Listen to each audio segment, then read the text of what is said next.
अब determination of coefficient of permeability छ हैन। हामीलाई के थाहा छ भनेपछि डार्सी-सिल्लाले के भन्छ भन्दाखेरि Q = KIA भन्छ हैन। Q = KIA भन्छ। के भनेको कोएफिसिएन्ट अफ परमिएबिलिटी हो। यो फर्मुला कोएफिसिएन्ट अफ परमिएबिलिटी चाहिँ हामी पत्ता लगाउँदै छौं। त्यसको लागि चाहिँ दुई टेस्टहरु छ है। एउटा ल्याब टेस्ट छ, ल्याबमा गर्ने, अर्को फिल्डमा गर्ने टेस्ट छ। ल्याबमा गर्ने चाहिँ एउटा कन्स्ट्यान्ट हेड मेथड छ, अर्को भनेको फलिङ हेड मेथड छ है। कन्स्ट्यान्ट फलिङ हेड मेथड भनेको चाहिँ नि फाइन ग्रेन्सलाई हो, फलिङ लेखेको छ फाइन ग्रेन्सलाई हो। कन्स्ट्यान्ट हेड मेथड भनेको सी फर कन्स्ट्यान्ट भयो, कोर्स ग्रेनलाई चाहिँ नि कन्स्ट्यान्ट हेड मेथड छ। ल ल्याब टेस्ट हेरौँ है। अर्को यो चाहिँ पछि हेरौँ ल। पम्पिङ आउट टेस्ट चाहिँ पछि हेरौँ ल।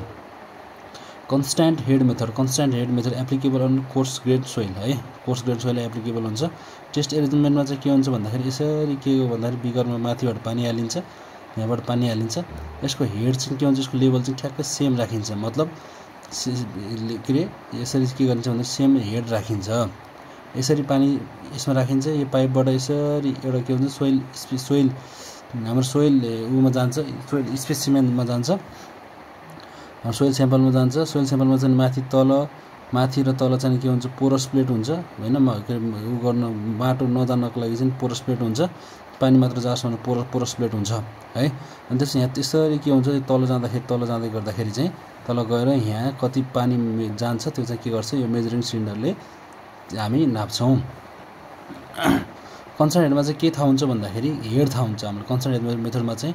यहाँदेखि यो सोइल स्पेसिमेनदेखि माथि टप लेभलसम्मको हेड थाहा हुन्छ, एज थाहा हुन्छ। अनि हाम्रो के हुन्छ लेन्थ अफ सोइल भनेको चाहिँ यो लेन्थ अफ सोइल थाहा हुन्छ। लेन्थ अफ सोइल पनि के हुन्छ हामीसँग थाहा हुन्छ है।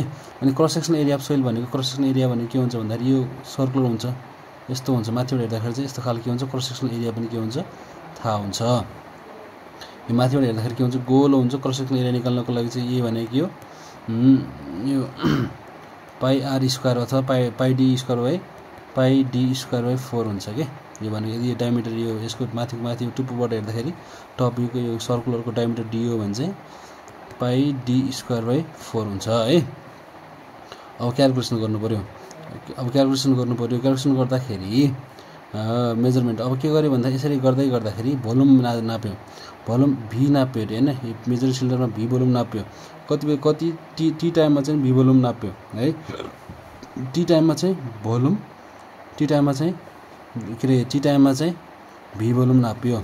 क्याल्कुलेसन गर्दाखेरि हाम्रो डार्सी-सिल्लाले के भन्छ भन्दाखेरि Q = KIA भन्छ हैन। ए भनेको थाहा छ हैन, माथि क्रस सेक्सन एरिया थाहा छ त्यो सोइलको।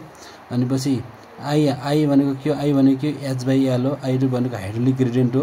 भनेको H/L भनेको यति हेड थियो, यति लेन्थमा कति चाहिँ उ भयो, हेड लस भयो भन्ने हो कि। यति हेड थियो, यति हेड डिफरेन्स थियो हैन।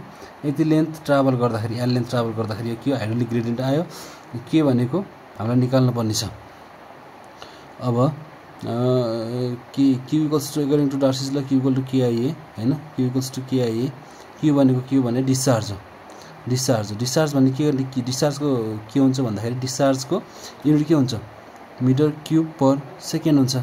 भनेपछि Q कसरी निकाल्न सकियो, मिटर क्युब भनेको के हो, भोल्युम हो कि हैन, भोल्युम।